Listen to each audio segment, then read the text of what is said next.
Suggest. Is it? Yeah, a little bit. Get us in the mood here. Get us all excited. Get us ready to go. Guys.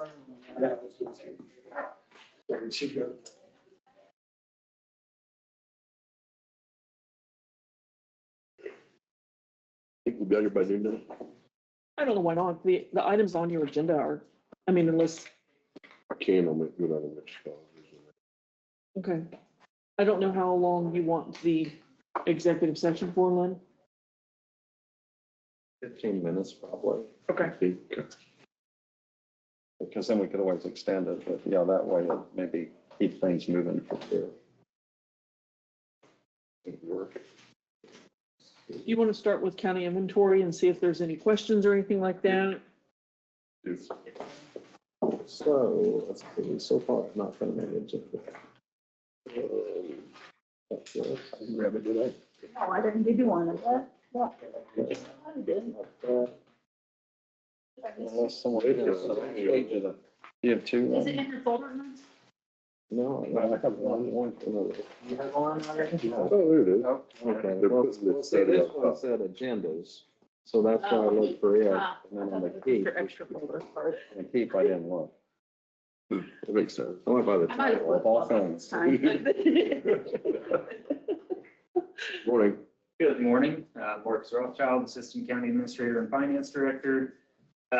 Just going to give you an update on the 2025 inventory. So per statute 192687 that I think was passed in 1975, the county is to annually just approve and review our inventory. So what we do is we get an inventory as of December of the previous year. And then in February, the commission basically approves that inventory. I don't have full copies of the inventory. We always have it on file in the clerk's office. We have it by department, so you can always go through anytime you want. If you want to go and review, walk through anything you want, we can always go through extra steps. So far, it hasn't been any issue. It's more of a housekeeping type of project at this point because very little really, there's not a significant change to your inventory every year because we don't just flip out an entire office very often. So there's usually one or two items that come off and then we update that. We moved to a system where we have all of them on a separate spreadsheet, separate tab, so that I can send those out to each department. They review their inventory, they update that for me, and then I will just update the book and bring that to you for your approval. It's also there for the public, so the public can always come in and review our inventory anytime they would like. And other than that, I have just an approval sheet that after we've reviewed this during the commission meeting, if you have any questions or concerns, if not, and you do choose to approve it, then you'll just sign that sheet and we'll be set for another year. So.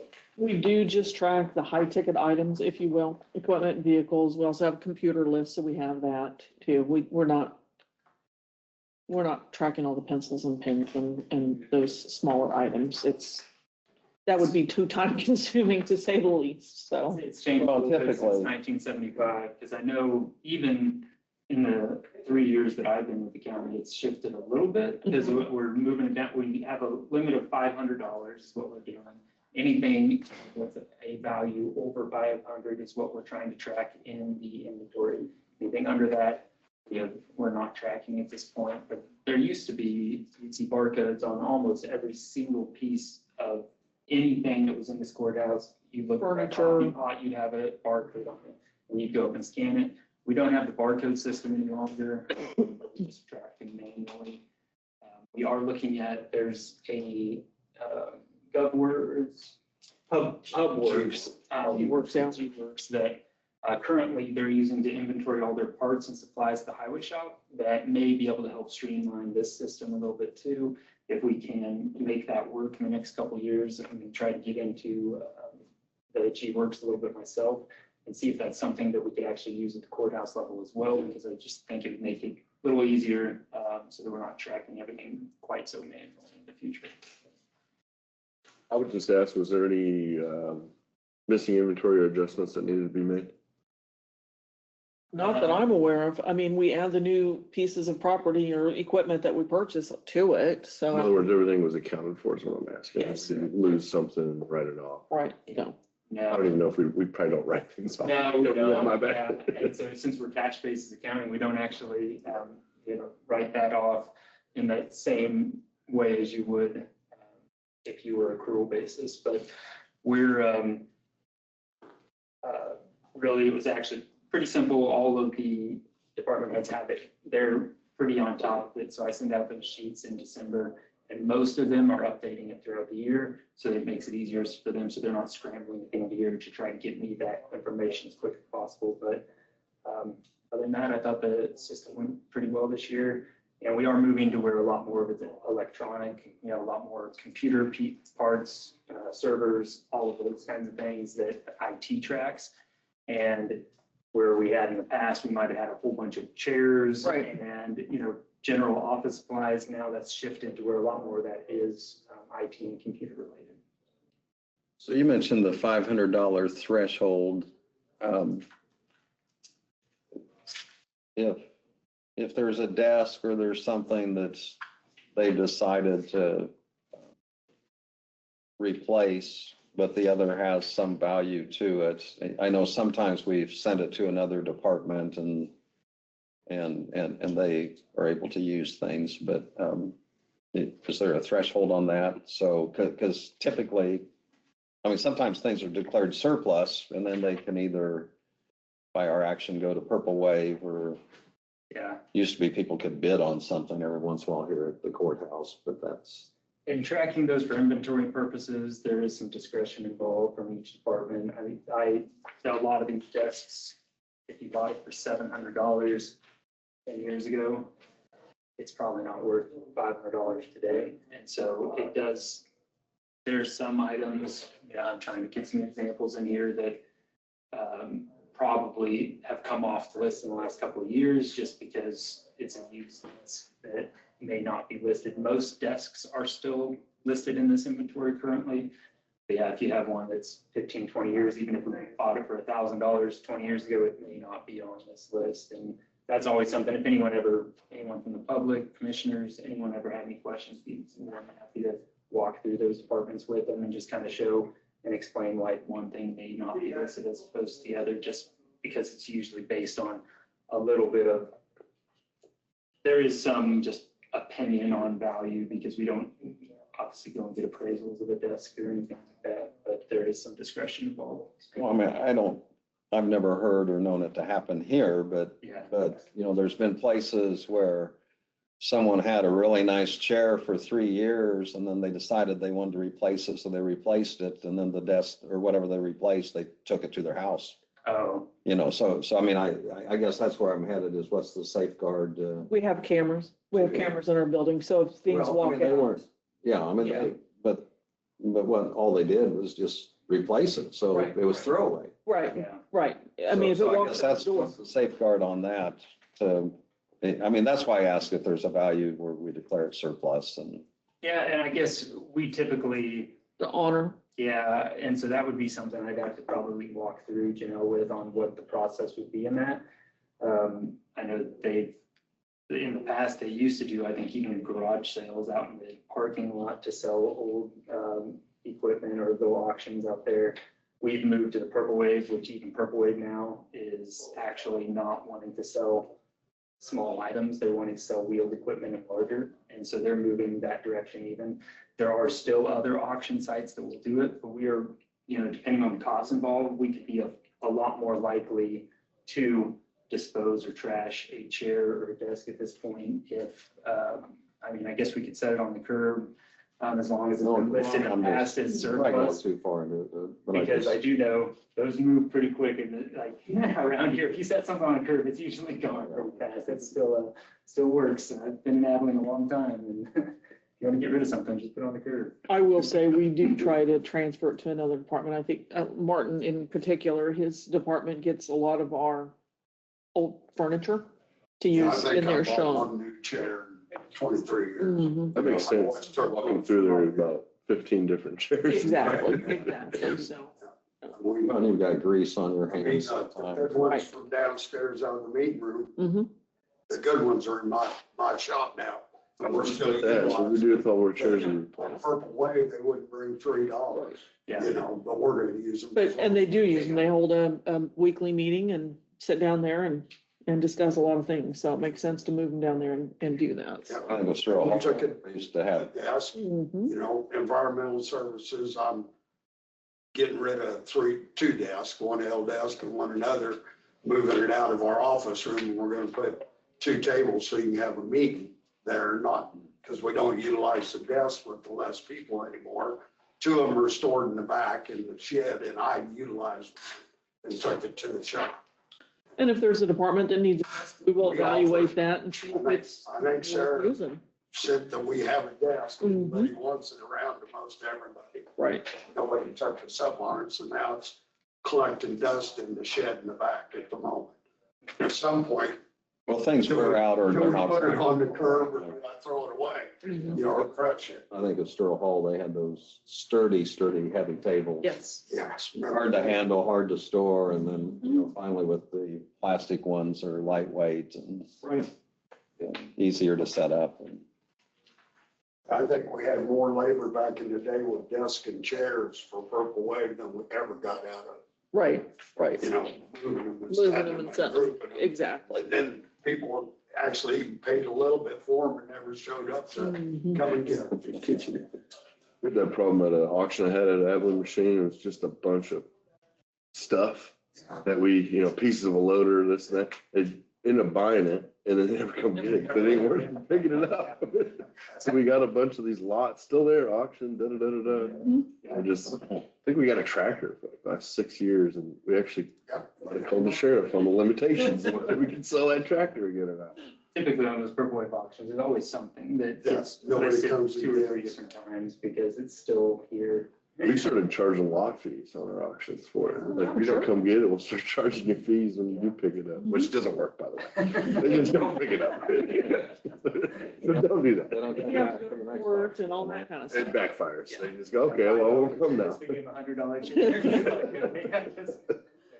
It doesn't work. Any more questions on this? Thank you, Marcus. Get a signature on that too. If they approve. All right, Martin? Yeah, you want to talk about the microsurfacing? Yeah. Sure.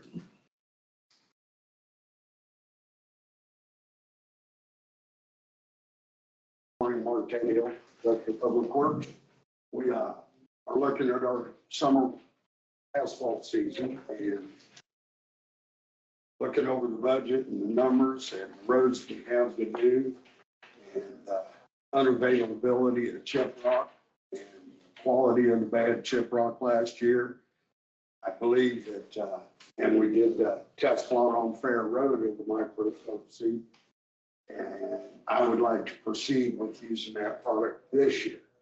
I know it's a 61 and we could probably chip seal for 35, but the rock has been so bad coming out and we have a whole pile down there in my yard that is useless rock that we'll put in fill somewhere that we had to buy double rock last year. So I think we're getting a better product. We had Vance Brothers come out and ride Jeep Road and Rain Road, the pieces I'd like to see done. And they thought, they agree that it's perfect road, that, I mean, the road's in the right shape to take the product. And I agree with them. The other thing I did with them that maybe everybody would be happy about, I'm gonna do the bypass. The plump of the concrete out here. We're gonna try to seal the cracks with the microsurfacing, then they will tackle it and then lay the microsurfacing, and they claim that they now can stay on concrete, which in years past, that product didn't survive on the concrete. It popped off the interstate about 12 years ago when they quit using it. But the product has been better perfected. And so we're gonna do that test plot around the bypass. And I'm gonna see if we can't smooth that up out there and no more bop to bop on the concrete that's been there since 1926. It'd be the first time anybody's tried to overlay it Over on Fort. by the golf course. Yeah. Okay. Yeah, when you go from the Emmanuel Church Yeah. around the corner, Mhm. that's where to start. And so that will be actually kind of a test plot on the concrete, will it hold and whatever. But joining it in with the 22 miles that we have to do, the price will stay the same. And it shouldn't be much to get that done. When Martin has been doing the research on it, in Vance Brothers, some of the other places that they have used that on, especially on concrete, it has held up for years and they Yes, have. well, the one that I liked that he used was the concrete exit ramp for off I-29 to the airport. And I don't know if we may, but that's a busy exit. It's very to busy. KCI. And that is micro surfacing on that exit. Right. That's what they have used now, so. And it's held up and held well, so they're excited about it. The icing is better because of the black, the ice will melt better. And when it was concrete, they'd get a lot of slide offs in the bad weather, and so they micro surface. And it is a product, as in like asphalt, that you can micro surface over micro surface in, 5 years, 6 years down the road. You can put another layer on top of it like we do asphalt. So I'm excited that it'll be the thing. The thing it will do is it will cut our chip seal season to nothing. Okay, I won't chip seal for the first time in 15 years, but I think we have a better product and our roads are in good enough shape. We won't make our 40 miles of road this year and we'll do somewhere near 30. I'm gonna asphalt from Solomon down to 1700 on that paved road. Our crews will do the only hot mix one this year. So, I think it's a product to go with. That's all I can say. Mhm. If you'll approve it. The reason for the early approval is rock. The rock availability, if we approve it, I would say before March ends, then piles of rock are going to be at the storage yards that they can use. And they'll get to rock haul because rock seems to be the problem with everything anymore in the road business. So then they're going around trying to get their contract signed as early as they can so they can start transporting the rock right away. So, which they're either hauling this out of Oklahoma or southeast Kansas to get that hard chat rock. It's a rock that when you lay it on a concrete floor and hit it with a hammer, it's going to be sparks flying. It's hard rock. Marcus, where's our highway road and fund at? 2,063,000. Yeah, Just over 2 million. Yeah, and so this would be about 1.3. We also, in the sales tax, we bring in about 1.7 million per year in sales tax. And so that's going to be a portion where we start the year of the highway sales tax at it's right now about 2.2, and we expect to bring in about 1.7. And so we would have a little under $4 million in 2026. Obviously, we plan to spend all of that, but there is. And out of that, remember out of the sales tax, Yeah, we we are got, paying for any cost on the bridge that we're building on the 500 rating. That's still going to come out of there. And that's $500,000 is going to go away when we pay for that bridge. We use it to buy the right of way that we're doing on 1400, which is coming up. Yep. And we're also using it for the prelim, the engineering and the right of way on 1900 out here. And any other costs that may come up on the 1100 Avenue Bridge. That all comes out of sales tax. Most of all our contract work, I try to bring out of sales tax, except for this micro sealing because it's replacing my chip seal. It would come out of my regular budget. Okay. That fits obviously within it. Mhm. That's where I'm going. I just want to make sure the funds are good and I know you guys have this conversation for this, but I'm doing it more for the public. Yeah. Understand, yeah, well. Yeah. I try not to ask for anything I can't afford.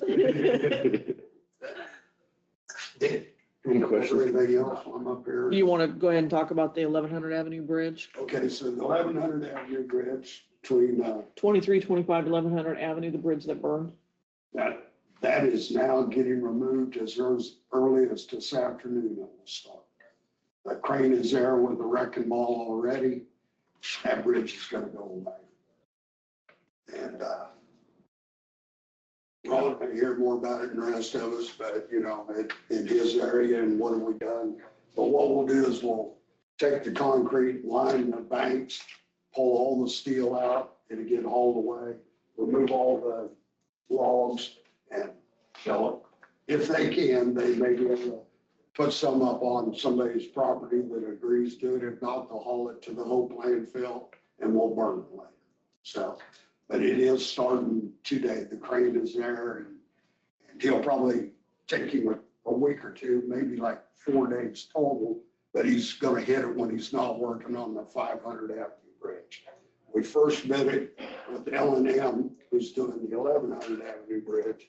They had a $83,000, I believe it was. Didn't really like that. So we waited, and when Reese came to town, I had Reese bid it, and they're doing it for 50. So, and believe it or not, they're using the same sub. But anyhow, so we got a $30,000 savings by waiting a year to tear it out. So. And then we have savings on the bridge side because, or with KDOT because, We tear that down and it's gone, we should get a check for $170,000. because it comes off of our bridge inventory. You get rewarded for getting rid of bridges. So that should happen shortly after they get it tore out. We'll do the paperwork and we should receive payment for it. So. And that comes off of our inspection list that we have to do with that because it was an unsafe structure. So that was an annual one. So that helps as well. Were we able to restructure that contract with Kit Call in the middle of the year? But not, are we still gonna pay for the inspection? We still have to pay for we have so many bridges that will have to be, but it'll just, What they do is they have to take whatever KDOT has in the list and they have to inspect. Gotcha. They have no choice, yeah. So our deal is getting it off of there before the inspection starts this year. Yeah. I'm just curious here. How do we mark that road now once we get rid of that bridge? Okay, So people so- know. It will have guardrail, post, 4 red diamonds on each side. Back at the intersection, it'll say bridge out, dead end. It'd be clearly marked. It will be clearly marked, yes. Yeah, Mark's got the red diamonds ordered, the rest of it we have. And once they get done with it, we will send our crew in and plant the guardrail. We'll put guardrails so nobody can, they'll be mad because they can't get there to fish. They'll just have to pull up the guardrail. And so we'll do what the MUTCD requires to close the road or close the bridge. I'm happy that it's gone. It's still a place that if somebody in the future ever wants to find the funding and do something, they still could. We don't lose the right of way. We don't give anything up. We just take the bridge. So. Well, what'll be interesting on that particular case is to see, because of the damage of the concrete and steel in it, how hard that bridge is when he goes to tear it out. Right. That's what something that would be interesting to me. Yeah, it would be nice to be down there this afternoon when he drops that wrecking ball. I mean, it's always using the old fashioned dropping wrecking ball. And when it hits that deck, we'll know. And the other thing you'll be able to tell is the riprap, the excess that's coming out in little chunks like this. That bridge was weak. No, it was already crippled. Sure. Yeah. So, some of the very ends and the abutments might be chunky, but I'm telling you that deck's gonna shed. Wow. Yeah, in my opinion. Yeah, I'm sure you're right. It's not in good shape. I know to the naked eye, the locals think it is, but it's not. So, it's a liability that we just, Yep. we can't afford. So and no more cheating across it or thinking about it. I mean, I had one landowner down there wanted us to donate it to I was gonna say, he's not gonna get his bridge, so. No, he's not in that. Must be a little upset. So I figured he'll be down there talking to the contractor, we're not gonna stop and it needs to be done. It needs to be done. Yeah. I remember we took the one out of 1700 just west of Jeep. Everybody thought it was the end of the world. It wasn't, That bridge, we put it in the brink and pulled it out of there. It was scary how easy it was to knock the pillars over. Oh, Our excavator, he reached down, all he did was bump it, and that whole thing just wow. fell into the brink. Yeah, so everybody was amazed. Boy, that wasn't as strong as you would think. You know, it was an old truss bridge, but it was not in very good shape, so. And then we are, Yeah. makes you know why if you got a truck and you were loaded, you backed up, backed all the way out to Jeep and got out of there. Mhm. You shouldn't cross it, so. Mm. Anything else you need? Not until you're ready to do your department update, if you're good with that. So Yeah. those were the two big things Yeah. that I thought you needed to ask questions. Did we go into the conservation district meeting tonight? Ron and I'll Liz. see that. I don't think I'll make it. I wanted to, but I got a sick kid, so I think I'll be at home. Keep that away. Yeah, exactly. Okay. We got the department head updates out. We do have that, too. Whoever wants to go first. Everyone's looking at you, Rose. I'm not scared. I'm scared. Good morning, Marcia Snyder, Human Resources Director. So far this year, we've had 7 terminations or resignations. We've had 5 new hires. We've had 3 transfers, either from going from PRN to full-time or full-time to PRN, and then we're having one move from one department to another for an open position. So we have currently 8 open positions, 4 down in dispatch, and the 2 in training are almost out. So we have that advertised to get some more people in to fill those open positions. So we're hoping for some more good applicants there. We have 1 open in the jail for a corrections officer. Our assistant county attorney is going to start on March 2nd. So that is really good. In EMS, we have 1 open position. We're advertising for a paramedic right now. And in the sheriff's office, the records clerk position has just opened up. Something else that I'm working on is we met with the CHAMP plan people yesterday and got some more questions answered. They're going to put me in contact with their office person. I'm going to send them payroll information so then they can create an eligibility report for us and a savings report. So then we can come back to you guys and give a presentation on that.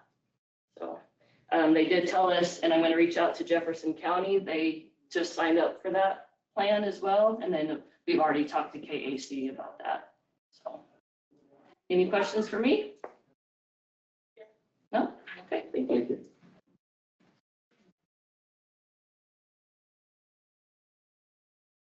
Actually, Martin went first. This is over. Yeah, I guess I Yeah, he's- stayed up there. It's all right. Good morning, Lisa Kerr, County Appraiser. How are you guys Good today? morning. All right, thank you. Good. I'm really short today, so 2026 values have been generated and are set to be mailed on February the 27th. If you guys get any calls, like I say in the past, just send them our direction. We'll be happy to give them. For valuation outlook, we'll hopefully see a little slight increase from last year's valuation overall. At this point in the appraisal year, it's just kind of too early to give any absolute numbers or anything like that, since we just generated and kind of just doing preliminary work. Mid-year compliance report I received at the end of January, and all phases have been met by the required deadlines, and we are currently ahead of schedule. And next week, we have a little staff training that we're going to do in Wichita. I am taking my 4 real estate appraisers to a training that is for quality and condition, which is one of the areas that we have to place on a property when we, review it or list it. So this training is going to be beneficial and it'll help the office to remain uniform and consistent when listing and reviewing properties. That's it for the office. A couple things on some of the legislation. I don't have a lot to report because to me, I've listed it almost every day and every week, and they're throwing things together that some of it is just kind of wonky and I don't know where anything's going to go. One of them that I hope we support and see is an exemption for the older commercial personal property. As you know, anything that was purchased after January 1 of 2000 or July 1 of 2005 was exempt. So what that did was that exempted obviously all the new, but then we had the old mom and pop stores or businesses that are still paying property tax on equipment that they bought in 1970 that doesn't qualify. And so this would basically just be taking care of that and making it honestly more uniform and fair to everybody, in my opinion. That is, I think, about the only thing that at this moment to really report on. I mean, that's the one I'm hoping goes through. I don't even know if it's been voted on yet or not. So you guys have any questions for me? The House or Senate bill? That is Senate Bill 320, but there's also a House Bill 2406. Yeah. So, I'll watch it. Thanks. yes.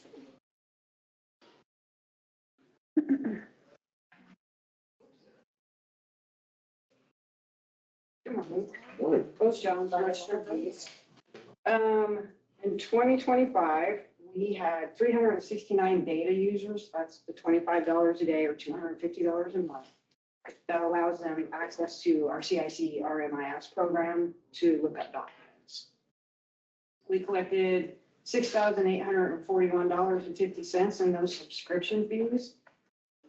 We also collected $1,253 in printing fees, and there were 2,621 pages printed from that program. It's about even with 2024. E-recording numbers, 2024, we had $50,000 in e-recording. 2025, we had $65,000 in e-recording. That's about a 30% increase. We recorded 389 e-records in 2024, and 25 we recorded 539. So that's again about a 39% increase.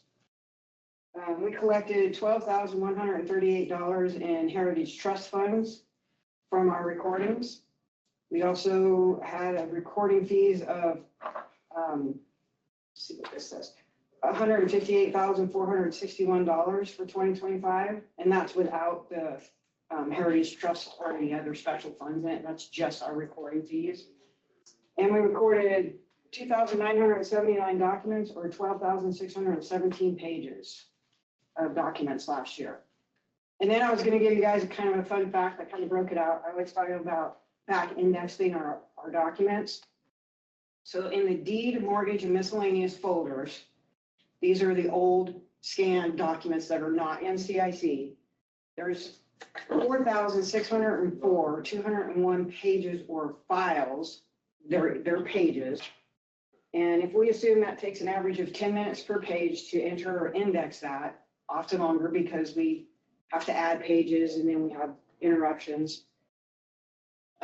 That equals 4,642,000 in 10 minutes, or about 77,367 hours of work. With staffing of 2 full-time employees and 1 part-time, and normal duties and interruptions, meaning we can realistically complete only about 6 hours per day of back indexing. With 248 working days per year, that equals about 1,566 indexing hours per year. At that pace, it will take us approximately 17.3 years for 3 of us to index 6 hours a day. So that gives you kind of an idea of how many documents we have. So that's kind of where we're at with it. So any questions? We'll write down that date. I was just saying, massive job security, you know, I don't know what to say to that. That's a big number. That's a big number. I was gonna write down 18 years. I'll Check back. with come me. back in 18 years. We do that 6 hours a day every day Right. that we work. That's not including interruptions or anything like that we get. That's just an average of. So I thought it was kind of interesting when I broke that all down, how long it would actually take. It gives you an idea of how many documents are just in that one folder. That's not including anything else that we have to index. For the 1 and 5 year goals, 17 might be a little bit of a stretch. 17 years is a long time. So, anything else? No, Okay, thank you. wants to go next? Since I interrupted. Walks in and goes. Justin Parks, Director of IT and GIS. I kind of updated you guys on our big project last time. We're working on the server rebuild, where we've worked with Lenovo and we're going to be moving forward just doing it ourselves. They're still sitting in a box at the moment because I'm waiting until they give us a final dollar amount on that RMA for the services they haven't rendered before I open those boxes. Because I don't want to open the boxes and then have them decide that they voided warranty or something like that. So I don't foresee that happening, but I'm just kind of being cautious with how they've been treating things. So just kind of a brief update of what we've got planned and what we've got going on. We have moved all the emails officially over to .gov. .org is still live, but it is just auto forwarding to the .gov tenant right now, and it might stay that way for a while. We are good for the most part on, we've got everything but the health department swapped out for Windows 11 Pro machines. We've got the machines for the health department downstairs, and we're moving them to a laptop situation, just like we did the county attorney's office. So that because most of their staff is mobile and so they go down to Harrington, or they go out to clinics and that kind of thing. So this will be able to make use of that.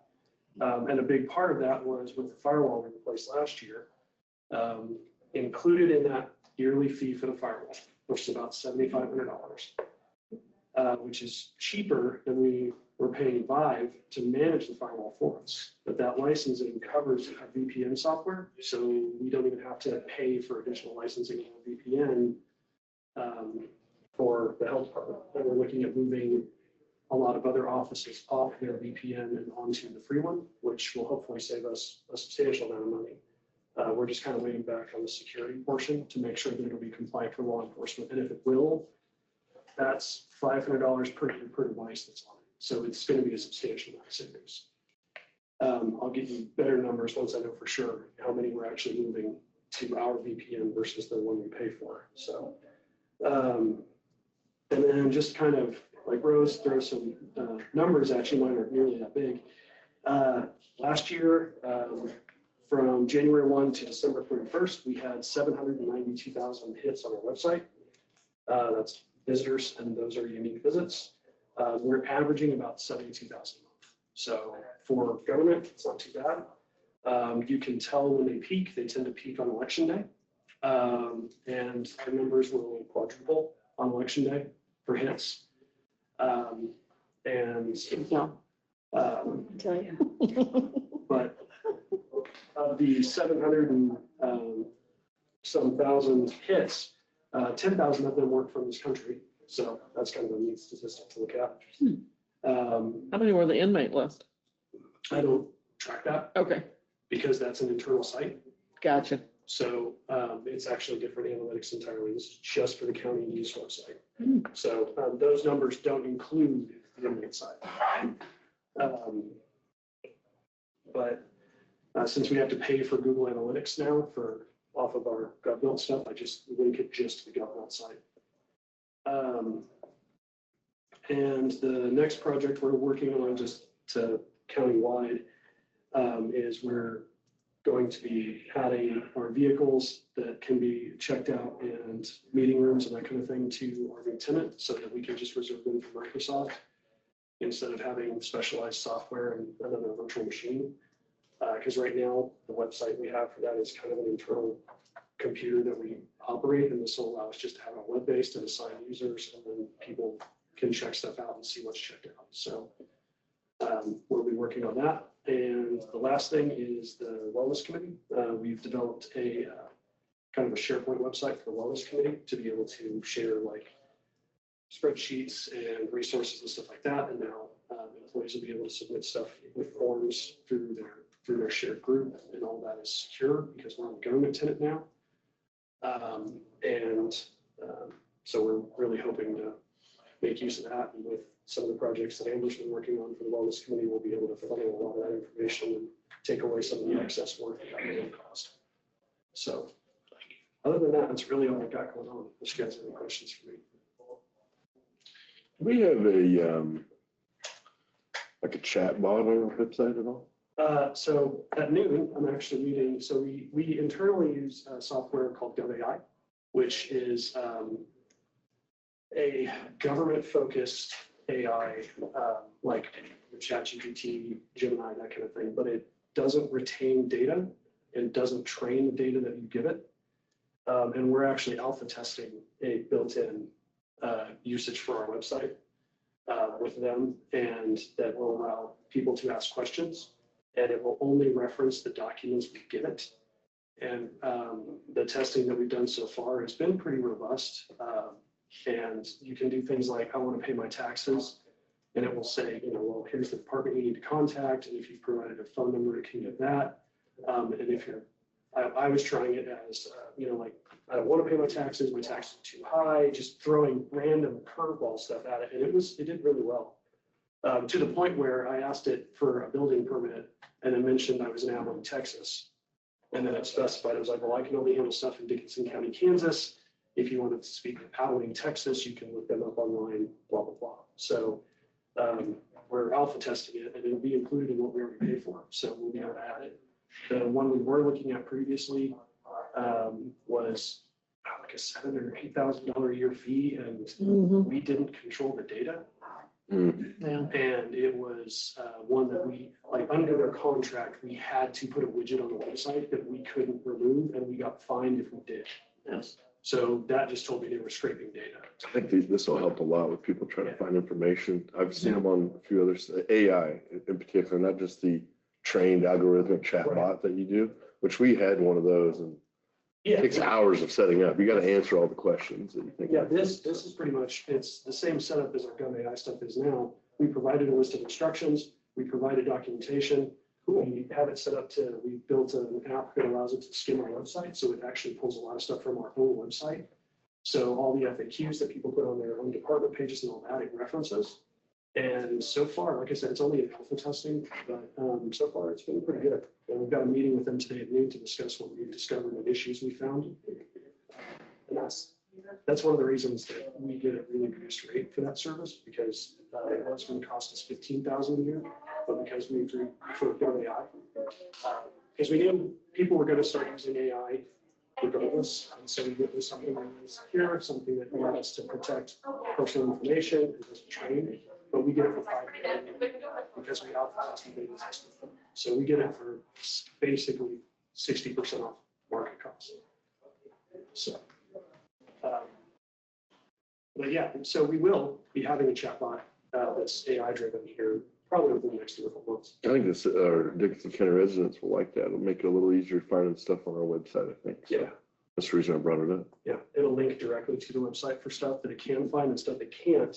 It's already trained to be able to say, well, contact this department for more questions. And so, yeah, we're looking forward to it. But any other questions?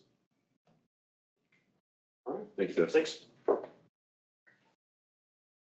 Fancy. Chancey Smith, Dickinson County Emergency Management. Last week we had our Emergency Management Symposium training in Salina. Had a lot of good classes we sat in on. One of them in particular was on emergency operations centers. Currently, we run our emergency operations center downstairs with ESFs, which is emergency support functions, kind of split up police, fire, local government, and break it down like that. And kind of learned a new way how to do it using community lifelines, showing what's making our community safe or what's making our community be in a danger, whether it's we don't have water pressure, the different things, we don't have electricity. And each one of those lifelines is broke out, and it changes from red to you don't have it to yellow, it's compromised, or green, it's good. So you can immediately look at that and walk into the EOC and see red, yellow, green, and you know where you're at and why you're there. But what else it did, and I found out that we can link it directly to our GIS system and our SRE product that we have. Because everything in a disaster is spatially located, we know exactly where it's at, so we can take a picture and send it to the program, and it puts it on the map where the problem's at. It also has I can't think of the word. It sends out an email to the stakeholders. Like the director for the water department in Abilene would get an email from the system saying, how's your system, what it's doing, and you could do this before the disaster, like we think we're gonna be in bad tornado danger. I can send this query out and they say, we're good, if this happens, we might need this, and it will immediately change the color of that thing, maybe go to yellow because we're worried something might happen. And then after the disaster, you send it out again and they say, yes, we were hit, yes, we're not working, we have roads closed, so transportation's affected, and it just shows all that stuff instantly. But it's such a neat feature, because if you walk into an EOC now and you say, well, they don't have any water in Harrington, well, what's wrong with it? I don't know the water system in Harrington. This is coming directly from the director of that facility, sends in their information.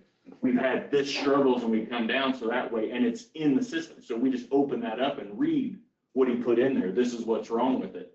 So if we need to get resources for them, we can forward that to the state or the federal government, say, this is the problem we're experiencing, can you help with this? And we're not having to make excuses for anybody. Everybody else just says, this is our problems and how we're gonna fix them. So it was really nice. I think the other big piece of that is the tracking portion of it, because when the time comes after the disaster has been declared, if it's declared, then we have those documents or messages or whatever that we don't have to go back and try to, did he really say this, or did this happen on this day, or whatever. It will help with that. Timestamps it. Most of the times you can add a picture to it. But like I said, it's all spatially, so we can have Martin's guys and the township guys taking pictures of stuff with their phones, hit a button and upload it to the thing, and that picture zoop, goes right to that spot on the map. And you open the map up and see that layer, and you can see what the pictures are of the gravel all off the road there. Time, date, because if we go back and fix it, and then 2 days later it washes all the gravel off the road, which happens a lot when we do that. And FEMA's like, yeah, but did you go fix it? Well, here's a picture of it washed off, fixed, and then washed off again in the same week. And it tracks all of that stuff with the dot where it's at. So it's just really good. And we've learned from our lessons in Chapman with taking pictures and having it geotagged to where it needs to be. Really, really helps out with getting reimbursement, stuff like that. And we know how hard it is to get anything out of FEMA now for disasters. We've really struggled with it in the last couple of years. So hopefully this helps us, but it also, you could walk into the EOC and immediately get your eyes on stuff and say, hey, why is that red? And for you guys, that will be very, very key, because you're going to be like, hey, that's red. I'm worried about that because my constituents are red about something. Is it transportation? Is it water? Is it food? Is it shelter? What is it? And what can we do to get that stepped up and fixed? And it's just immediate when you walk into the EOC. So also trying to get a 402 class, which is emergency operations for elected officials. We've had all 12 counties want to have it, and we're just trying to figure out who's going to host it and teach it. But we're going to have one of those offered, and you guys are going to be invited to it, and I'll get you that information when it comes out. Next week, I'm meeting with Red Cross here in town, and we're going to go over her shelter plan, where the shelters that she has contracted with and are located and stuff. After that, Janelle and I are going to meet with the city of Abilene, who says they want to come up with their own emergency operation plan this year. And our new, we're switching from Kansas Planner to Kansas Mapper, which is a GIS-based emergency operation plan, which will fit right into our other stuff that we already own. And we'll be able to share that with the city of Abilene, and they can create their plan right in there beside ours. And it won't allow it to conflict with actions that we do. It's like, nope, that's being done, or nope, that's, you need to do that. And it will help that working together, but it will give them the tools to see, this is what I need and this is why I need it. So I'm hoping they embrace it and take the use of that also. You're gonna add a storm shelter? Well, I guess you're gonna tell me. Or say it again. Is the city gonna add a storm shelter? Well, they passed a city resolution that they were gonna do that. Okay. That was after the big snowstorm. There. And that's what we're gonna be visiting. We're gonna talk with the interim city manager about that and see what they're, you know, and like I said before, when we had that bad snowstorm, we worked with all our communities, got them everything they needed to take care of that. But when we're opening an EOC and stuff, the county really doesn't have the resources to open a shelter in the city of Abilene. So it's just we need the cities to step up, and they do. Mm-hmm. Interesting to see what comes out of that, your discussions. Yeah, you and me both. Any other questions, commissioners? Unless you got some more report. Thank you, Chancey. I got hit my time. Jerry's not here to beat me. You're up. Feel like I have to reintroduce myself since I've been gone for so many years. Cindy Bancroft, clerk of the district court. So I have numbers from last year.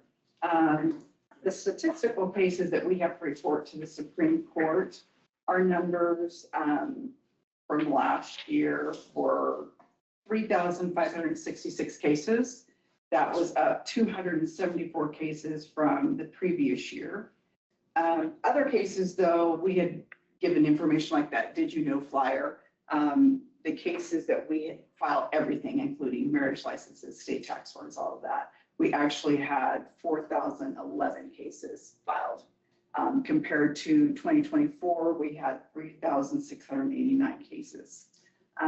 Last year, we had 33,690 documents e-filed, and we had 10 jury trials compared to 4 jury trials from 2024.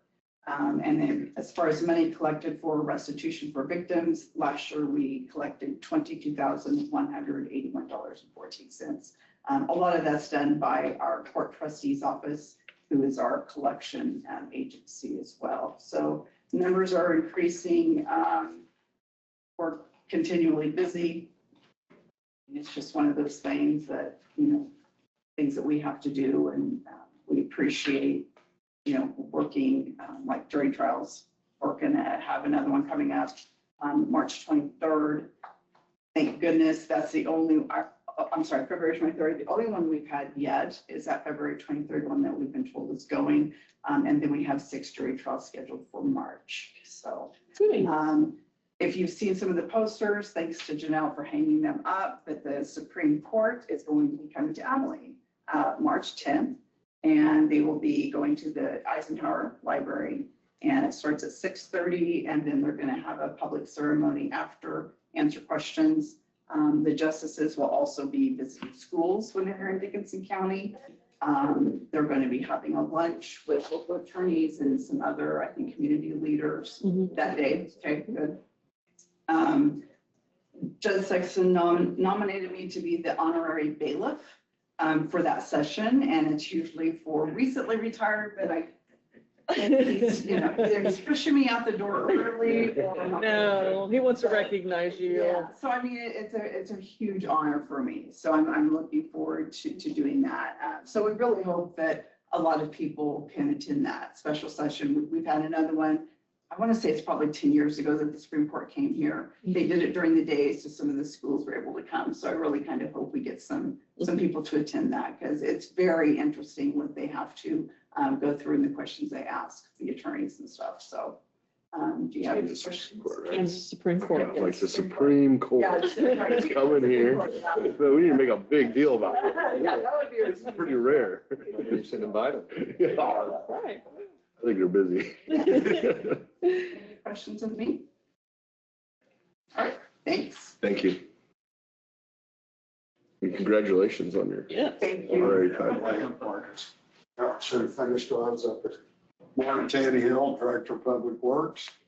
Other than environmental services, things are running still the same. Trash intake, almost the last 3 years is basically the same. The only thing we are waiting on waste management's proposal that should be here by the end of the month. The guys have got their new uniforms from Hams, so they'll be wearing Republic. None of the other name changes happened, but shortly we should see a check change, and when the money change hands, go to the new name. Noxious weeds. Well, this month we'll work the trucks over, make sure they're ready to spray.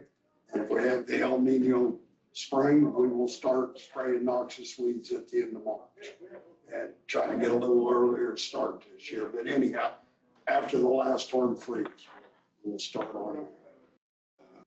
I do have 2 employees next week, all week long. We'll be going to week class in Manhattan for 4 days. And after they complete the week class, then they'll both take the applicators license down here. I'll have two more guys at our disposal to spray, so we can always have a sprayer available, so to speak. The Safe Streets for All thing, our contractors, that's coming up. Tomorrow's deadline for them to get their RFQ into us. And then on the 26th at 1 o'clock, we'll review them together and go from there. Right now, we've had one give their qualifications and one says they're too busy, they can't. So we still have 3 others to hear from, and anybody that read it out on public that would like to get in on it. Or maybe a short review session. We might not have a lot of people that will even attempt the Safe Streets for All funding. So Reese Construction, the beams have finally showed up for 500, and they should be swinging steel beams finally as we talk. It's held that job up for a couple of weeks waiting on the steel to get in, but it's still well within the schedule. And as I mentioned earlier, Reese is also starting the removal of 2325 1100 Avenue Bridge, just east of Union Road. L&M Construction will start the replacement of the 1100 block 1100 Avenue Bridge on March 3rd. That's their final date by contract to start, so they will start. They have no choice. Hopefully Kay heard that she's online. And it will get done. The other thing we got, of course, coming up is meeting with the appraisers on 1400. That's on the 24th. Our appraisers will be here to appraise the right of way on the high-risk rural road section on 1400. And we'll take them, I'd say, 3 weeks or so to come up with the valuations on the 9 properties. And once they do that, then we'll set a meeting with all the landowners again and get out. What else for that? The letters that went out to invite all the townships to Townships Day. I know she's probably gave you the date, but March 30th from 2 to 6 p.m. On the bottom of your sheet. Star Hall will have Yeah, 7 p.m. 6. No, 2 to 2 to 6. 2 p.m. 2 p.m. to 6. Our report says 6 p.m. here, so. The bottom, Hopefully we're going out to Township Day? yeah, the annual township night, well, I called it night, March 30th from 2 to 7. 2 to 6. So 2 to, 6. well, it says 2 to 7, so I guess that's the question, is it 2 to 6 or is it 2 to 7? 2 to 6, well, You can let us know. they like to talk, so that's why I put 7. 2 to Some 7. of us might not get out of there at 6, but we're hoping to eat about 5. Okay, have the meeting first, and then have the meal we provide them, and that should take about an hour. So we have invited 13 vendors to set tables up. So we'll see how many, a few of them have got back already. Jennifer's gonna come. We are, yeah, Jennifer's going to be one of our presenters, but we will allow hams and buyers a chance to get up and explain maybe the shortage of rock. We've had townships getting with hams and asking about the price of rock and getting rock. They were mentioned by Troy, the salesman out there, might be a little shortage on that 1.25 inch rock they held the price on. So because of state jobs taking the priority. Personal problem. Yeah, so there might be a shortage. Now, we also invited Midwest states, they're the Skiddy Quarry off 77. And so that'd be a new invite. Might be available rock there at a new quarry. It's not terrible far away. So we hope all 3 of the quarries will show up and give us a little help on this rock availability. Yeah, I don't know. That'd be just like our luck for them to hold the price and then cut the rock. Right. And of course, the next available rock they would say they have is about $24 a ton instead of $19.20. Mm-hmm. We'll see. And we don't have any other information or updates about the changeover on that quarry either, so. Yeah, no name change yet, no nothing. Like I said, Environmental Services, they're finally getting the new uniforms from the new company. And they did say by the end of March, they would try to have it all done and the name change and what happens. But I believe that's about it for me. Thank you, Mark. guys. Twice? Casey Smith, Dickinson County Emergency Manager. I forgot something when I was up here. While I was at that class in Salina with the rest of the state, and the whole state's at this class, all the emergency managers and incident management team people and state employees are all at that class. And it was a very internet, computer-based class. Everybody's on that. And I was struggling with my computer, getting my Office 365 turned on.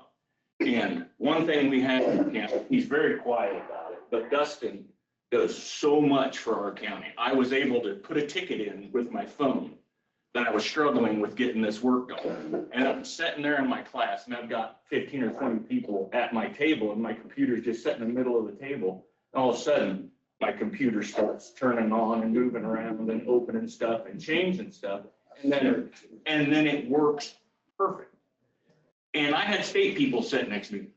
We don't even have tech support like that. How do you get that? We've got the best in our county. And I just wanted you to know that he's really talks that he does a lot for us with the money he has. He saves us so much money.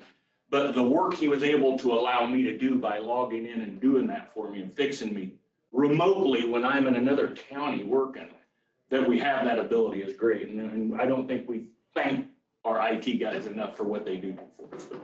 Thanks for letting him have credit for it.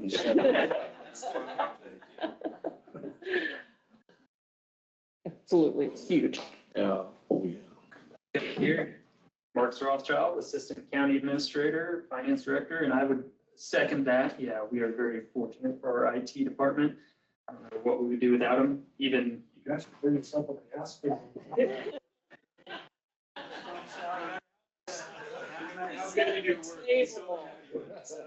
We're just sitting tomorrow. Even now, I think about, like, right now, I'm in the middle of our audit. So we've got the annual audit going on. And I've been working with Barney and Associates since January when they first reached out to schedule the audit. They'll be here next week on site on the 17th and 18th, so Tuesday and Wednesday. They will be here going over all the information we shared. But when you talk about where we're at today versus even when I first started in this, we were bringing in boxes of paper and you set it on the desk and they start shuffling through things. And now, I've been working with them and I've got, a whole website where we upload all of our documents, upload our data. They ask for very specific needs. They can make comments on there. They introduced this new one, I think 2 years ago. And so I'm getting a little more used to it. And once you do, it's pretty helpful. It just makes the process to where before, you might have had them on site for an entire week, where now we're able to get most of our data ahead of time. They can process it, review it, and then they come in and they spend that time with us. It's a lot more efficient because instead of shuffling through papers, they have their questions ready and then they come in and they kind of just start pop quizzing you, grilling you for the most part, because that's when they ask you for specific invoices. They want to make sure that we're following all the proper procedures. They'll go to our departments. They'll meet with just kind of, it's not always the same departments, and they'll check your internal controls and just make sure that we're following all procedures as the way they're supposed to be planned. So right now, I probably got about half of the documents that they're requesting uploaded. Get the rest of those to them at the end of this week, and then be prepared to work with them next Tuesday. So that's my main focus for this week until the audit is complete. Once that's completed, it's always nice from your standpoint because that kind of kicks off the whole budget cycle, because then we have actual audited numbers and then we can move forward from there with proceeding with the budget. Speaking of budget, we will be moving in here.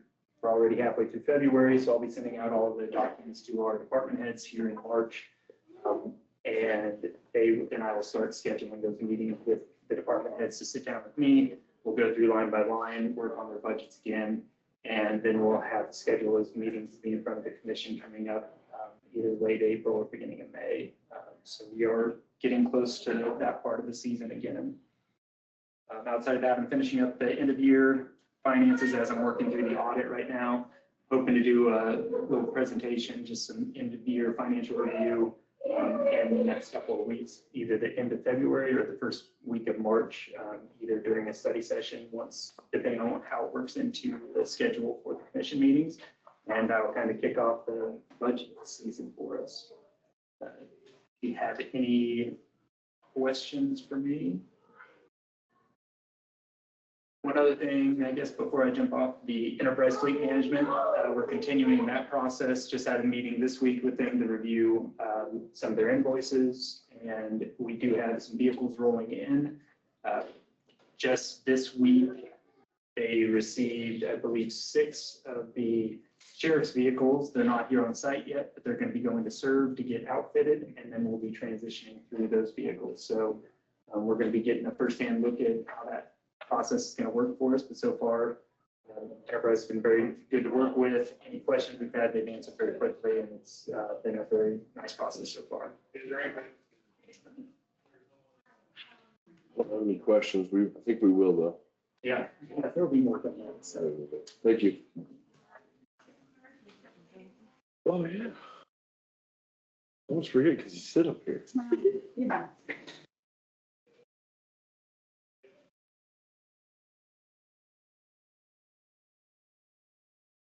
For Dickinson, clerk and elections officer. I was just here a few weeks ago, so the things that have changed is we have started filing our homestead claim, which is essentially a refund for property taxes.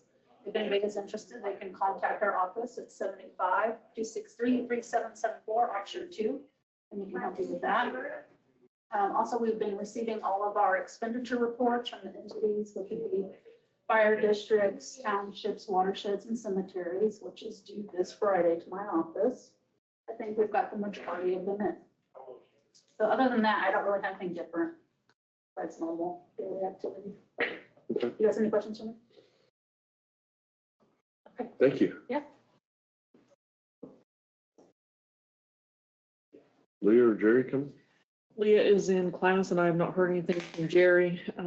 Amber is out today and John is in class. So should be everybody. Thing we'd like to discuss? If not, I'll probably recess us until session or meeting. All right, we'll take a brief break and resume at 11. Thank you, guys. We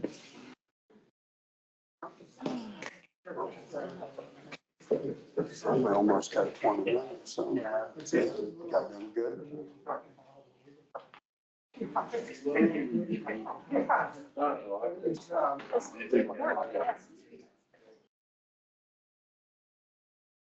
That's pretty cool that you put that. You seen that? No, I haven't.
are so fickle now. Just a half a pound of pressure release isn't trip the system. It's not let the cylinder fire. Yeah. Home storage. When you got those kind of numbers, it's just. We had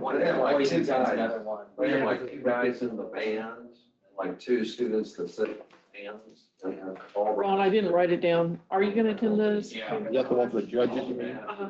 No. One. And he's gonna be there, I think. Because they bring it in, you know. So we'll get it on. We've got representation. Okay, I'll get it, I mean, I know. RSVP, I hear and then that. we'll make sure Jen. Thank you for asking. Absolutely. There's Goddard does that. I can bring this up to the meeting. Lynn would like to talk about the judicial nomination a little bit more. Okay, So okay, I'll bring it up. okay.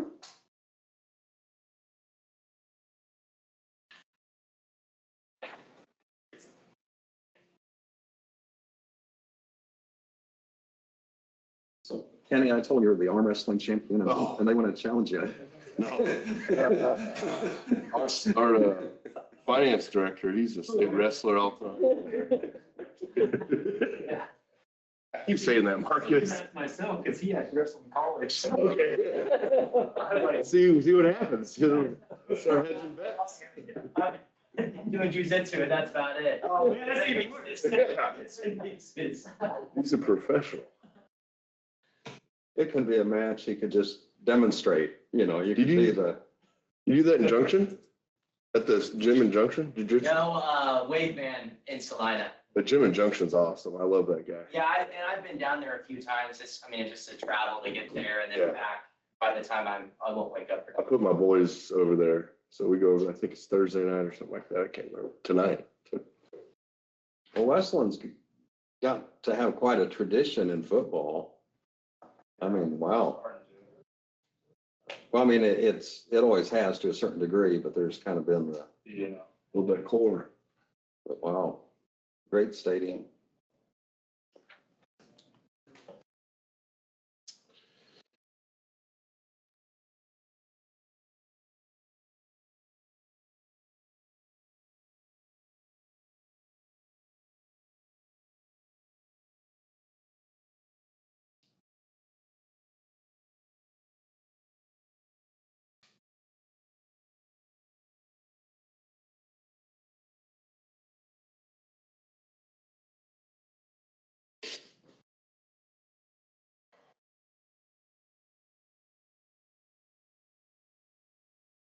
I call this meeting to order. We'd all rise for the flag salute. Allegiance to the flag of the United States of America and to the republic for which it stands, one nation, under God, indivisible, with liberty and justice for all. Thank you.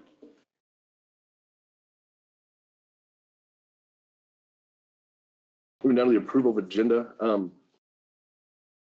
I think what Lynn and we briefly talked about the Judicial Nominating Commission. I think we'd like to review that a little more. What I would propose is tabling that this week, till next week. I think we have a week to do it. I believe so. Or February 23rd. If are open to that, I would, so on the approval agenda, I would like to make a recommendation to table the appointment of Robin Wolkman to non-lawyer member to Judicial Nominating Commission. I will go ahead and make that motion. Second it. All those in favor say aye. Aye. Aye, it is tabled. Moving on to the approval of agenda. Today we have Teen Dating Violence Awareness Month proclamation, approve county inventory, approve, refuse haulers licensing, consider Vance Brothers proposal on the 22 miles of microsurfacing, an executive session for non-elected personnel, county administrator annual review. Do I hear a motion to approve? I'll make a motion to approve the agenda. Second. All those in favor say aye. Aye. Motion carries. Moving down to consent agenda, minutes are provided in our packets for February 5th meeting. Payroll of $452,407.52 and abated tax of $4,285.06. Do I have a motion to approve the consent agenda? So moved. Second it. All those in favor say aye. Aye. Thank you. Commissioner comments and committee reports. I'm going to kick it off this week. We had a board meeting at the EDC. We discussed the upcoming awards and annual gala. which we're very excited about. Sounds like we got almost all of our table sponsors sold. Looks like we're about attendance of 100 and maybe 50, we think. We're not quite sure, but looks like it's going to kick off to be a good event. Looking really forward to that. We also discussed some of the new marketing, that the directions they're going that we heard about in this commission room. Seems like that's going to get unveiled at the gala. So if you do attend, you'll have a show. But more importantly, that's an award ceremony for the entire county. We had a lot of participation, people putting awards in and nominations. So I think it's going to be a great event for the county and to give out some awards. So everyone's invited. You do have to actually pay to go, but you are invited.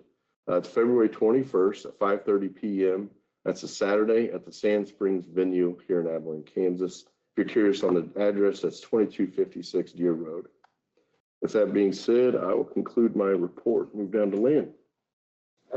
There's a conservation dinner tonight. I plan to attend that. Also, I received an invitation from Fort Riley on February 25th for an all-day tour that General Roan's going to be putting on. And it starts at 6:15 in the morning. They're going to have a run. But for some of us, if we choose to drink coffee and watch and wait for them to get back from their 2-mile run, which is probably what I'll do. But it'll be an opportunity to go from various portions of their facility. And that really is a huge facility over there or footprint. And so it's going to be from 6:15 to 7 o'clock that evening. So they'll show us quite a few things. Also, there was a publication that the CVB of Abilene put out. It's their annual report. But one of the things that really caught my attention, and just a lot of great things that they do to, because when Abilene's promoted, also Dickinson County, and it's not just exclusive, you might say, to Abilene, there's a lot of people coming in. And they had a pull factor, and that has to do with how many people come in and spend money compared to just local spending. And often some cities are on they're below 1, which is kind of the break-even point. And so like Atchison, Russell, Council Grove, Lindsborg, all of those are below that 1 mark. And Abilene's at 1.21, which is a real positive. Wichita is only 1.13 when you think of all the regional shopping in there. Salina is one of the top ones, 1.5. Hayes is up there. But anyway, from an economic measurement, that's really significant, especially when you consider the sales tax and the money being spent. And since we have a county tax, we also have roads and bridges attached to that tax. It's really kind of a good news and kind of an affirmation of what's taking place because we continue to see our sales tax going up. That's all I have. Thank you, Lynn. Ron? I think this morning was a kind of a neat little morning when I was driving in, it just affirms to myself that how proud we need to be of our employees, all of them. And we heard from the department heads this morning also. But the work that the folks have that do here for us is remarkable, and we need to understand that, be able to appreciate them and let them know that. So thank you. All right, no more reports. We'll go ahead and move down to the public comment section. If County Administrator General Dr. Norfolk Reed. Are you going to do your proclamation first? Do we have a proclamation? We do. I'm on the last old agenda. Oh, well, that Probably why I don't have a proclamation. probably so. Sorry, guys. I should probably take the old agenda out of my folder, huh? Sorry, down to proclamations. We have Teen Dating Violence Awareness Month proclamation presented by DVAC. Youth Advocate Jalen Alexander. Come on up. You guys all want to come up? Okay. You're welcome to. Whatever you guys want to do, you do whatever you want. Okay, so first I want to start off by thanking you guys for allowing us to come here and present this proclamation. So I'll begin. So Teen Dating Violence Awareness Month proclamation, February 2026. Whereas teen dating violence remains a serious public health issue in the United States, with approximately 1 in 3 adolescents experiencing physical, sexual, emotional, or verbal abuse from a dating partner. a rate that continues to exceed victimization rates of other types of youth violence. And 1.5 million high school students nationwide experience physical abuse from a dating partner each year. And whereas 1 in 10 high school students report being purposefully hit, slapped, or physically harmed by a dating partner, with emotional and digital abuse increasingly common among teens.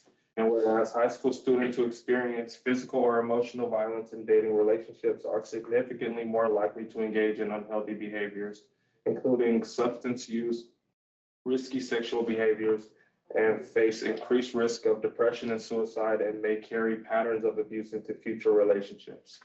And whereas teens victimized by a dating partner often experience disrupted development of self-esteem and body image, report school absence or unsafe feeling due to abuse, and may suffer long-lasting psychological trauma. And whereas reporting rates remain alarmingly low, with only 1 in 10 teens disclosing abuse to an adult, and a large majority suffering in silence, highlighting the hidden nature of teen dating violence and the urgent need for awareness and support from families, schools, and communities. And whereas research indicates that a substantial proportion of parents either believe teen dating violence is not an issue or unsure if it is, underscoring the need for broader education on recognizing abuse and fostering healthy relationships.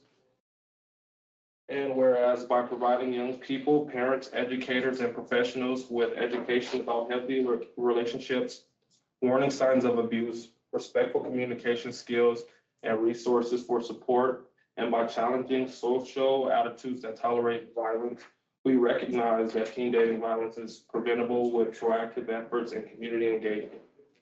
And whereas the Domestic Violence Association of Central Kansas calls on all of Dickinson County to work together to end teen dating violence by empowering young people to build healthy relationship skills, assisting victims in accessing resources and supportive services, expanding community awareness and prevention strategies, instituting effective intervention policies in schools, and encouraging open dialogue among family and peers. And now, therefore, the Dickinson County Board of Commissioners hereby designates February 2026 as Teen Dating Violence Awareness Month, and urges all citizens to recognize, support, and assist all those who serve the rights and needs of victims of teen dating violence, and to promote healthy, respectful relationships throughout our community. Thank you. That was a lot. Yeah.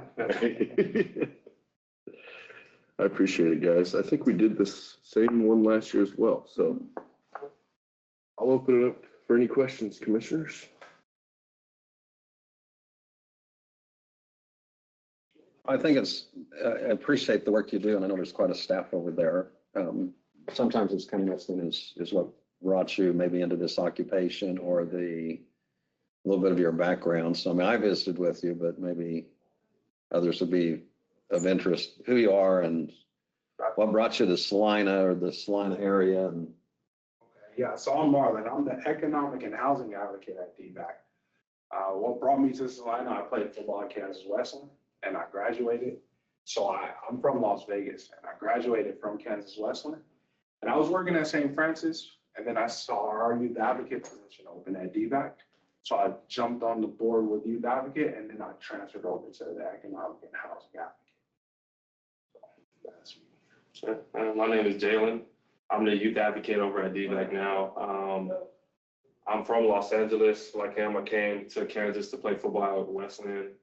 And also like him, from K-Dub, I went to work at St. Francis. And so I kind of enjoyed impacting the youth in that aspect. And then later on, I started working at OCCK as an autism specialist. And so I was working with kids with autism. And at that point, I enjoyed more of the mentoring role I played in with their lives. And so when that role opened up at DVAC, and because he left for a bit and told me that he was leaving, and hey, this role is going to be open if you're interested. And so I kind of just stepped in, and I love it. So I don't know, I kind of stayed in Kansas just because I like the slower feel. I was over the whole big city thing, and I don't know. My name's Cayman. From Topeka originally. Like them, St. Francis, I was also out there for a little over a year as a primary counselor. Enjoyed that job. And then I went back to school to get my EMT, just got that, got a position offered as the adult advocate here and started off. All ditto, Lynn. Thank you for doing your work. It is, I know there's a lot of people you guys help, even though a lot of people may not see it, but I think it's great work. So Appreciate it.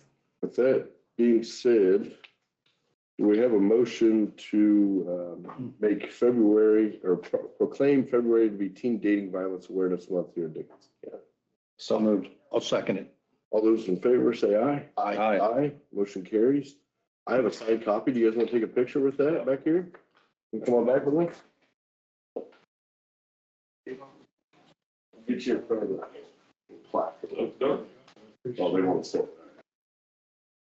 I'm just done moving. I didn't know what you. That's fine. Yeah, you can move up closer and we'll just look over, you can look over the shoulders or such. Ready? I'll take several of them just to be safe, so. Okay. Thank you. Thank you. Thank you, guys. Thank you very much. Thank you. Thank you. Thank you. Yes, sir. Thank you. Thank you. Thank you. Thank you. Appreciate it. Have a good day, guys. You too. Thank you.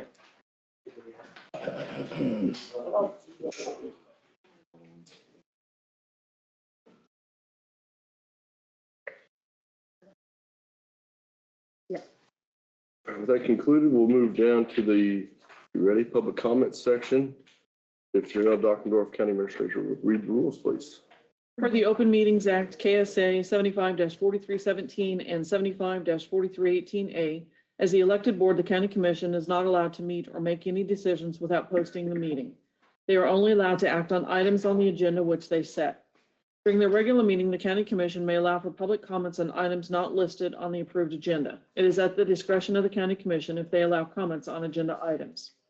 If you wish to provide comments, please come forward to the podium and state your name and address. If you are online, raise your hand and we will unmute you. State your name and address. Each person may speak for 3 minutes. The allotted time will start after the speaker has given his or her name and address. Public comment shall be addressed to the county commission only and not to the speaker or the audience. Only the county commission will be permitted to ask the speaker questions. The public comment period is not a back and forth discussion with the county commission. You should make your views and input known to them, but it is not a time to ask them questions. You should not expect them to respond to your comments. Comments may express support or agreement with the previous speakers, but in the interest of time, please do not repeat the same information. You may state something to the effect of your name and address and you agree with the previous speaker. It is important to maintain a respectful, non-threatening atmosphere for anyone who would like to speak. Please do not engage in such actions as cheering, booing, clapping, insults, threats, etc. Thank you. I do not believe we have any comments today. Go ahead and move on. Reports from county officers, County Administrator Janelle Dockendorf. Commissioners, as Marcus had reported earlier, he is working with Bernie and Associates on the annual audit for fiscal year 2025, and they will be on site next week. The Public Works Department is replacing a structure in the 1600 block of Fair Road, closed for probably 3 weeks. They started that this week. They are also installing riprap in the 1600 block of Rain Road and cutting trees in the right of way. Annual maintenance that we do. The bridge at 2325 1100 Avenue will be removed. So this will be a savings on our bridge inspections. We will also pull it off of our county inventory and realize about $170,000 from KDOT that will be used on another project if need be. I would like to recognize Alex Leaf and Daniel Hernandez for their paramedicine assistance that they provided to citizens. John had sent me an email with that on some work they had done on behalf of a group or a couple citizens here in the county that they needed some assistance moving them, getting up out of a recliner, and instead of calling an ambulance, they called the community paramedicine. So we saved money for our EMS staff, saved money on the citizen side for not having to call an ambulance and transport to the hospital. So, and they were looking for other resources to help them as well. So appreciate that. The logo and the link for America's 250th grant program will be placed on our God Bless website shortly. So I had sent you some information earlier this week on that. The appraiser's office, Lisa, reported that the property value notices had been sent out or will be sent out next week. And just as a reminder, county offices will be closed on Monday, February 16th in observance of President's Day. Do you have any questions for me? No, I had a sneeze attack. You guys? Questions? Yeah. County Councilor Aaron Martin? Good morning, Commissioners. Morning. I'll be brief. Been providing county councilor services for about 2 months now, and I think it's going well. We're continuing to work on a diverse set of legal issues ranging from research projects to contracts, zoning regulations, and a little bit of litigation-related matters as well. Working with a diverse group of county officials and really enjoying that. As I mentioned when we came here at the outset, when we can, we have a 12-member firm, and I try to get the best person involved to help if it creates an efficiency and a better, more effective outcome. I got an example or two of that as we encounter projects that need help, I enlist one of my colleagues to help, and on a litigation matter, was able to do that. And I think that is helping both county and everyone receive a more efficient and effective outcome. So continue to look for opportunities to provide and deliver efficient legal services as needed. Otherwise, I don't have anything material to report and would be happy to answer any questions. Good. I don't either. Thank you. Thank you. I can say from staff's perspective, from all of them, they appreciate Aaron and the work that he and his firm is providing, definitely. But it's working. Thank you, Aaron. Notices in communication, County Clerk Jennifer Gayton. We've received a public notice from KDHD for federal water pollution control permits and applications. The proposed action to reissue an existing permit for NC Pollock located at 1531 400 Avenue in Hope, Kansas. Persons wishing to comment or object must do so by March 14th. The KDHE notices are posted on our website at www.dkcoks.gov on the county clerk's page. Also, just a reminder, we started processing homestead returns this week and will go until April 15th. A homestead claim is essentially a property tax refund for those who qualify. If you'd like more information or have questions, please call our office at 785-263-3774, and that's option 2. Thank you. Any questions? Thank you, Jeff. Moving down to the approval of county inventory for 2026. We talked about this in study. Our finance director let us know that everything is in account in order. I believe this is a procedural operation. So do I hear a motion to approve the county inventory for 2026? So moved. Second it. All those in favor say aye. Aye. Motion carries. Thank you, Marcus. Just as a note, I think it's important to know that the department heads and elected officials all go through their inventories. And then there's also another set of eyes because Marcus has all the information that he's given us. And it is documented. So if someone wanted to come in and have that information, not a housekeeping thing, but important. Not add to that, we get audited too. So it's not like, I don't want people to think that anything under $500 walks away from this place. Like, we are being audited. We know if things are coming missing. I thought I'd add that. I know maybe that's implied, but. Thank you, Lynn. Approval to refuse haulers licensing in 2026. I don't have any. Refuse haulers. So refuse. There was a. To refuse them. Okay, that makes sense. Well, that does read. You're out. That's why I was a little curious, like, what are we doing here? Refuse. Refuse, yes. Okay. So by your resolution that was adopted on 12/7/06, we require annually the refuse haulers to submit or sign a document listing all of their equipment and vehicles that they use. And currently there's 6 haulers that you would be approving, and the licenses are in that packet there. Yes. So that's what you're doing today. Do I hear a motion to approve the refuse haulers licensing for 2026. I'll make that motion. Second. All those in favor say aye. Aye. Motion carries. We have tabled the appointment of Robin R. Volkman to the non-lawyer member for next week's session. Moving on to consider Vance Brothers' proposal for 22 miles of microsurfacing for 2026. We heard about this morning. This would service Fair Road and Jeep and Rain. Rain, I'm sorry. Yep, no, it's Jeep okay. and Rain. Jeep and Rain, and then a small section here on the bypass. The amount comes up to $1,342,000. That's 22 miles at $61,000 a mile. We heard about this in the study. I don't want to take anything from you guys, but Martin tried this on Fair Road. That's why I'm getting confused. Last year, we had some good success, and we're going to continue going down the microsurfacing route. Hopefully, that will decrease actually the amount of asphalt we have to apply or chip seal. Chip seal. With that being said, any discussion?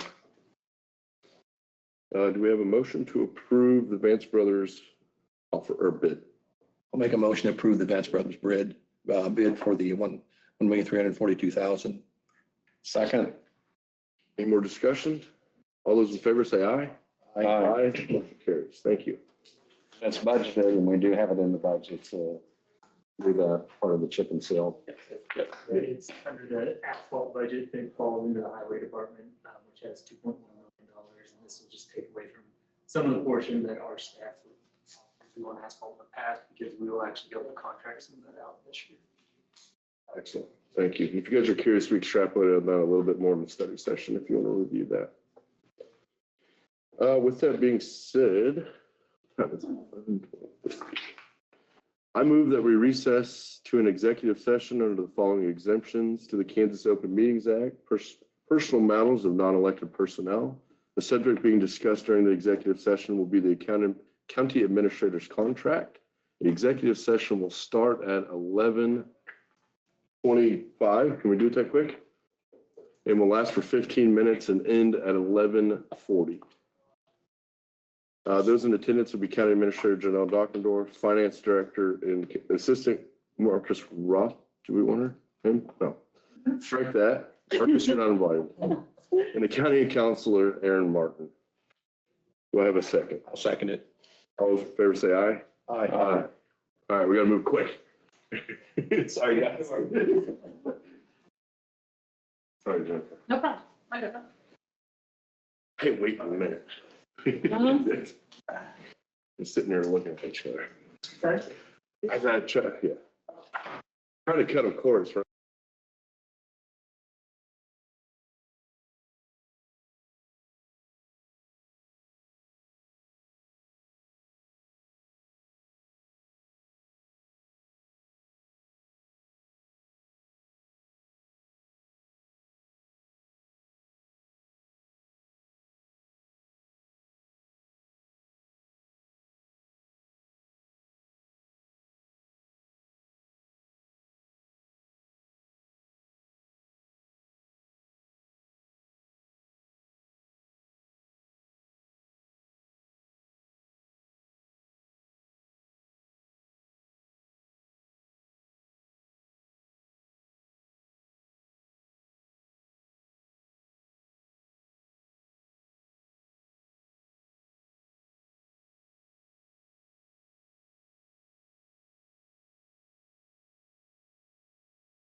Let me know when you're ready.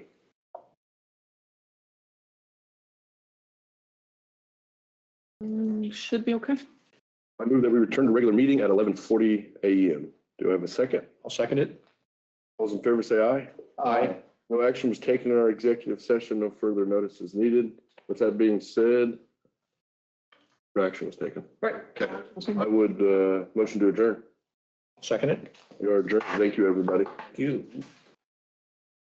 Thank you, Aaron. Thank you. Okay. Really glad that our department